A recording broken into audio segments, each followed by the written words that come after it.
Capítulo 152 de Gachakuta, capítulo que mostrou um pouco dessa nova forma do Mimo, que é muito overpower e muito nociva. Como vamos parar isso eu não sei, mas temos problemas. Galera, o capítulo abre com vários sons sendo emitidos ali dentro daquela arena onde estava acontecendo o Festival das Bonecas, e certamente esses sons acabam meio que deixando as pessoas ali em volta em choque. Nós temos a nova forma do Mimo, tá aí na tela para vocês, e isso me chama bastante atenção. Por quê? Porque a gente não sabe a idade do Mimo, desde quando o Mimo tá vivo, o que ele viu de transformação nesse mundo. O que a gente sabe é que o Mimo, ele tem alguma coisa com os antigos governantes. E é bem interessante que quando ele fala que o mundo perdeu o seu governante, onde tem uma foto até do Urudo, nós temos o Mimo querendo assumir esse lugar.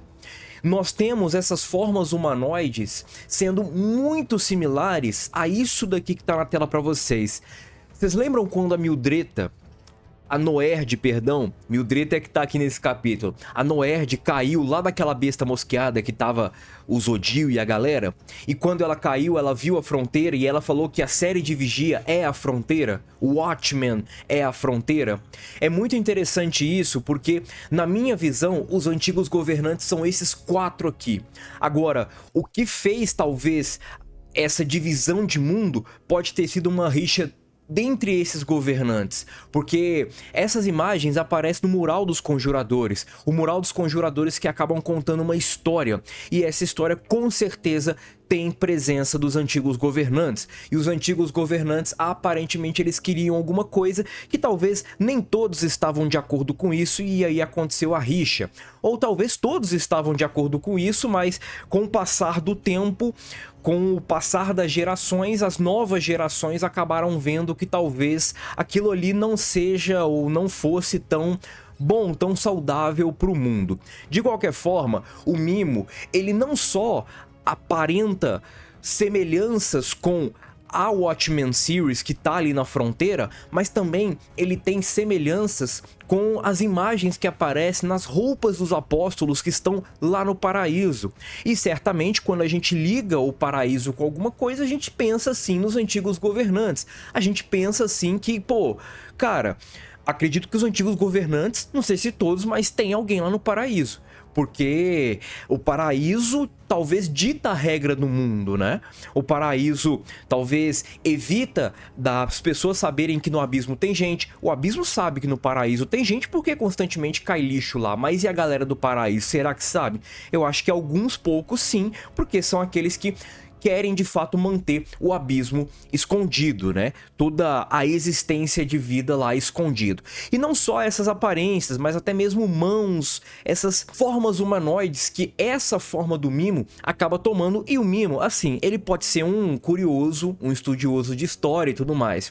Só que de acordo com essas historinhas de capa, onde tem até os relógios, eu acredito que o Mimo ele foi doutrinado por alguém que seja a favor ali dos antigos governantes, seja a favor dessa divisão de mundo e sim está do lado do paraíso, e com certeza o Mimo acabou ganhando talvez até mais proximidade ou até mais, vamos dizer assim, compaixão com essa visão de mundo. E certamente quando ele pede para se transformar em algo inumano, isso daí pode meio que dar forma, essa ideia dele venerar os antigos governantes pode dar forma para essa nova transformação dele.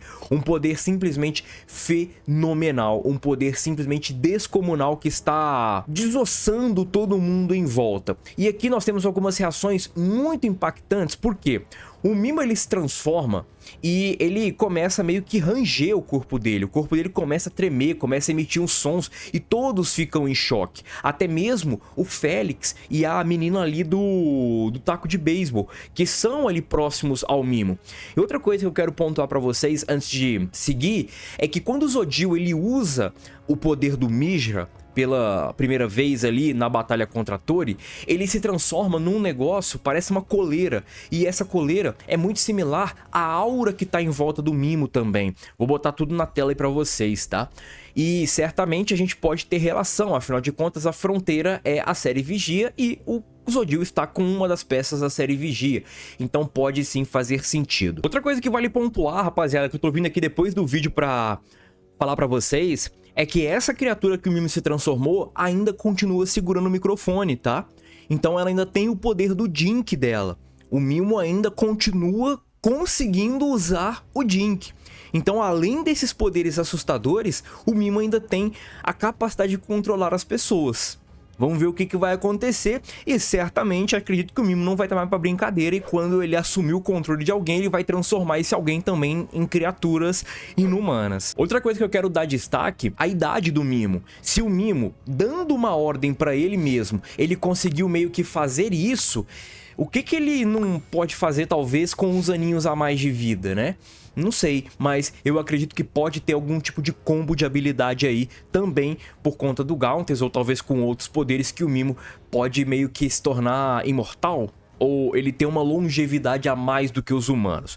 De qualquer forma, nós temos a Mildreta, ela ficando em choque, porque ela entende que quando ela acertou o Mimo, ela tinha em mente que ela tinha destruído o microfone do Mimo, mas não, erro dela. Só que ela, imediatamente, ela assume uma postura de combate e atira no Mimo. Só que assim, não vai fazer efeito nenhum um projétil de uma arma de fogo contra essa criatura. Talvez com o Mimo do capítulo passado, beleza, poderia sim surtir efeito, mas contra isso daí não surte efeito. E agora nós temos uma coisa muito interessante, porque nós temos aquela criatura começando a ganhar mais imponência e a galera começa a ficar em choque em volta dessa criatura. E nós temos essa criatura preparando para atacar a Mildreta e o Endine entra na frente, só que isso acontece. Isso daqui, cara, eu acredito que o guarda-chuva do Endine pode ter talvez suportado algumas coisas, mas isso daqui é vala total. Se o Endine e a Mildreta não estiverem mortos, eles estão muito feridos e assim, é um ataque completamente destruidor. Só que agora entra uma parada que é bem interessante, porque diante dessa criatura estranha, ao contrário das bestas mosqueadas, que tipo assim, a galera conhece, tanto os zeladores, os carcereiros, os arruaceiros, todo mundo do abismo conhece as bestas mosqueadas, todos, com exceção da Mildreta, agiram de forma lentamente. Eles ficaram com medo. Sabe quando você entende que não tem como bater de frente com essa criatura? Não tem como você fazer nada? É basicamente isso, porque contra uma besta mosqueada, a gente já tem ali a ideia de como vencer isso. Principalmente os Givers. Ó, eu vou estourar você com, no caso o Endine com o guarda-chuva, o Zanka com o bastão dele, a Ryo com a tesoura e por aí vai. Só que aparentemente, eles não conseguem meio que ver esse cenário contra essa criatura que o Mimo se transformou. É muito assustador o que aconteceu nesse capítulo. Eu até citei no Twitter quando o Negan encontrou o grupo do Rick em The Walking Dead. Quando tivemos as mortes ali do Glenn e do Daryl na série, né? O grupo do Rick, ele não conseguia fazer absolutamente nada. Ele só conseguia sentar e chorar enquanto o Negan matava ali os seus amigos. E é basicamente isso que tá acontecendo. Ninguém reage, porque eles entendem que essa ameaça é algo muito além do que eles podem fazer. Poucos conseguem reagir. No caso, por exemplo, na série, o Daryl reagiu naquela situação do Negan e tudo mais. E aqui vamos dizer que a Mildreta conseguiu reagir. Só que os carcereiros, eles recebem uma ordem do Goka e o Goka pede para matar essa criatura. A reação deles foi lenta. No entanto, eles sabem que por instinto eles precisavam matar aquela coisa o mais rápido possível, porque é uma parada assustadora, é uma força assombrosa e uma presença que intimida só de estar ali. E o olhar dessa criatura é algo muito frio, muito sombrio. É interessante que nós temos essa criatura ainda raciocinando, tá? Essa criatura ainda mantendo talvez um pouco de sanidade, ou seja, ela tem uma força assombrosa e ainda consegue pensar. Os carcereiros começam a atirar nessa criatura e a criatura simplesmente não sente absolutamente nada. Aqui é interessante porque nós temos agora uma cena do Goka e do Zanka. Os dois são irmãos, tá? Por mais que eles não sejam próximos, os dois são irmãos. A gente não sabe muito bem a relação deles, mas aparentemente não é uma relação próxima. A criatura, ela continua olhando pro Goka, enquanto talvez ela vai buscar outro alvo. E por quê? Porque a criatura entende que o Zanka e o Goka, eles são irmãos.